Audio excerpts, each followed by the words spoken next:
Jai Jai, ou diria Jai Jinendra. Hoje vamos aprender sobre a tradição espiritual que trouxe o vegetarianismo, que trouxe o voto de ahimsa, de não violência, que transformou a sua era. Eu estou falando do Jainismo, a tradição do meu senhor Mahavir, dos 24 gurus de sua sucessão. Né? Quando a gente fala do Jainismo, a gente está falando de uma tradição que tem 3.000 anos, filhos. O primeiro, na verdade, como o Mahavir é de 599 a.C., ele, na verdade, estamos falando de uma religião que tem pelo menos 5.000 anos de tradição, de sucessão. Alguns pesquisadores falam de 3.000 anos, outros falam de 4.000 anos, outros de 5, né? Mas é uma tradição muito antiga, e que influenciou o hinduísmo, o polimatismo, influenciou o,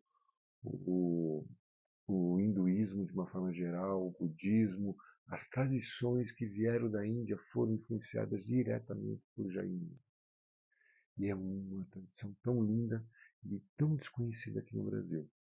Eu fiz, em 2003, eu estava olhando aqui, um texto introdutório, né, uma apostila pequenininha para os meus alunos, discípulos e alunos da época, sobre o jainismo, que ninguém conhecia aqui no Brasil.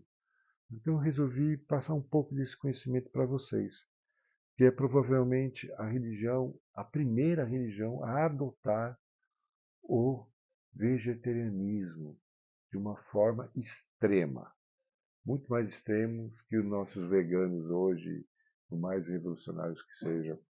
É uma tradição de profunda respeito às divas, às almas espirituais, independente do que elas sejam. Pode ser uma planta, pode ser um inseto, pode ser um animal, pode ser o ser humano, não se fala. Porque todos são seres em busca de iluminação. E um dos pontos fundamentais do jainismo é que ele é uma tradição focada no controle mental, né? Para que nós não nos degrademos emocionalmente, que foi levado muito isso pelo budismo e outras tradições, sabe? Ele tem um respeito profundo ao meio ambiente. É uma coisa interessante. Eu desconheço uma tradição religiosa mais antiga que o jainismo ainda em atividade, que tem uma visão de proteção ao meio ambiente, à ecologia. Estamos despertando hoje, né, 2024, pós-Cristo, sobre isso. Eu estou falando de uma tradição que já falava isso há 2.000 anos antes de Cristo. Numa época que não existia poluição como existe hoje, que não existia a degradação que existe hoje, eles já enxergavam isso. Você vê a evolução que os jainistas tiveram no percorrer de uma consciência muito focada na evolução e na iluminação de todos nós. Né? O primeiro grande mestre, né, que foi Bhagavan Rishabhadeva Swami, ele é calculado a sua existência em 5.000 anos. Ele é um sadhu, né, um asceta, um rishi, ele vivia na floresta, praticava o vegetarianismo, praticava meditação, reflexão, estudos. Ele vivia uma vida de reclusão, uma vida ascética. E foi passado de mestre a mestre, até chegar em 599 antes de Cristo, com o advento de Mahavir, o grande leão. Vamos colocar assim. Mahavir, ele era um ser assim muito iluminado. Na verdade, é um dos exemplos que nós temos, todos nós, seja cristão, seja umbandista, seja polimata, seja hindu, seja cristão, não importa, já repeti. O fato é que nos inspiramos profundamente em Mahavir, em todo o percorrer da iluminação em que ele teve. Ele foi contemporâneo do meu Sr. Siddhartha Gautama, né, do meu Sr. Buda. Né? Na filosofia do jainismo, todos os seres humanos nascem iguais, com a potencialidade de atingir a iluminação através do autoconhecimento, de vencer a ira, a cobiça, o desejo, o ego, tornar-se seres humanos mais perfeitos.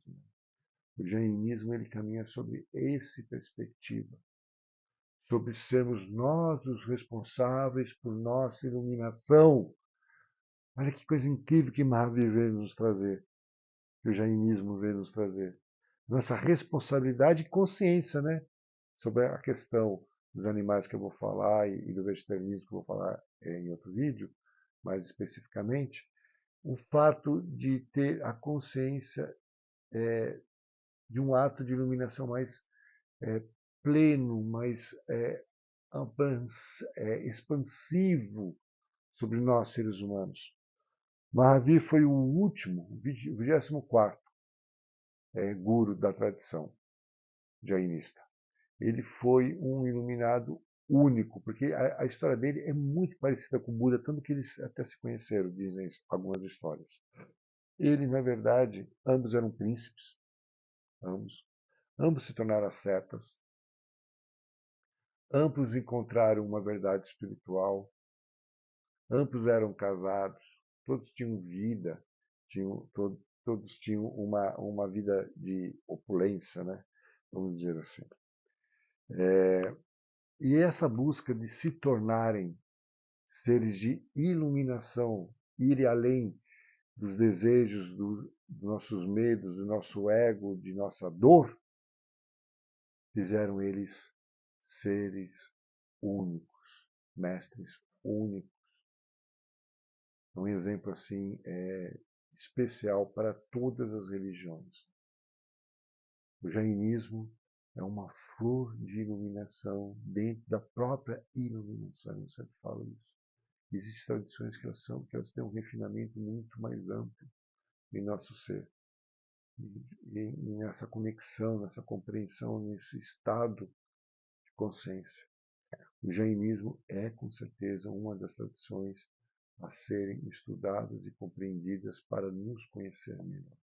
Parte porque ela coloca a responsabilidade pela iluminação sobre nós, né? Isso é importante. É a mesma coisa que o polimatismo faz. Somos responsáveis por nossa iluminação. Não é um guru, não é Jesus, não é Buda, não sou eu, não é ninguém. É você o responsável por isso. É o mesmo pensamento que o jainismo tem. O polimatismo e o jainismo são muito próximos, né, nesse sentido. Então, Rishabhadeva Swami, sendo o primeiro mestre dessa tradição, ele constrói essa capacidade de trazer uma linha sucessória, iniciar uma linha sucessória até meu senhor Mahavir Swami. E essa linha sucessória foi simplesmente um amadurecimento da própria iluminação de um mestre para com o outro. Tanto que falam que Mahavir veio só para, na verdade, ratificar o que Bhashavanatha Swami veio trazer de ensinamentos para nós. Ele foi o ratificador e o grande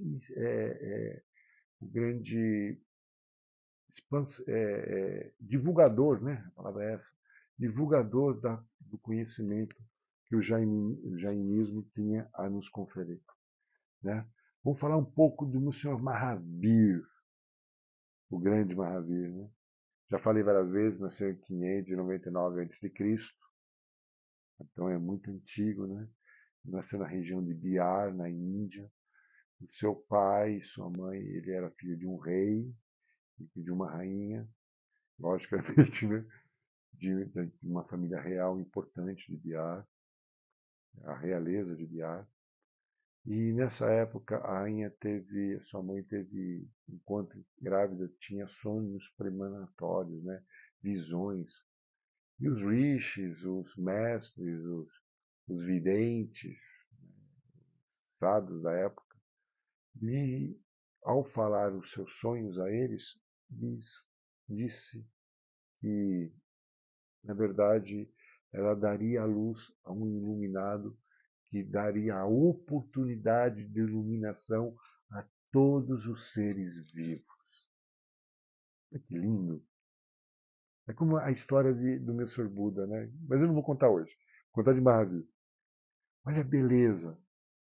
Foi previsto que ele traria a iluminação a todos os seres vivos. Todos teriam essa oportunidade. Não só você que nasceu numa casta, não só você que nasceu como um judeu, ou como nasceu numa família evangélica, ou mormon, não importa. Todos teriam essa oportunidade. Todos. Que coisa polimática. É muito polimata isso. E ele foi chamado de Vardama, né? Foi o nome dele como príncipe.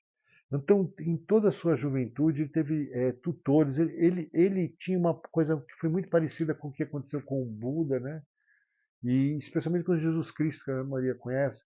Ele foi aos templos, enquanto criança, pregar para os sacerdotes, para os rishis, para os sadhus. Ele ensinava, ele pregava desde pequeno, tanto que é uma das premissas de uma das tradições jainistas, o ato de você falar, pregar, ensinar, passar esse conhecimento adiante. Eu estou muito feliz de a gente poder falar sobre Mahavir, sobre o jainismo. Espero que nos encontramos no próximo vídeo para avançar um pouco mais nesse conhecimento. Tá bom? Minhas mais humildes reverências ou Jin Jandrai.